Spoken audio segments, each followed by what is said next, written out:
Martin Luther King Jr. has once said, everyone must learn to live together or perish together as fools. Because again, unity is strength. Everyone must do their part on conserving our environment because it is due to our actions that the environment has been ecologically disturbed. Instead of over-exploiting our resources, we must learn to conserve them. And just like saving our environment together, we shall win this house cup together. Emerald has been hibernating for 4 years now, and it is time for us to wake up and show them what we really are made of. 400 plus extremely beautifully talented people, and all I am asking for is a little effort from each and every one of you.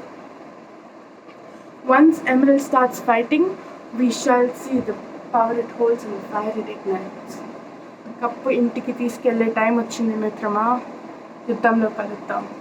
This is Rithika Reddy, contesting for the post of Emerald House Vice Captain from Class 10B.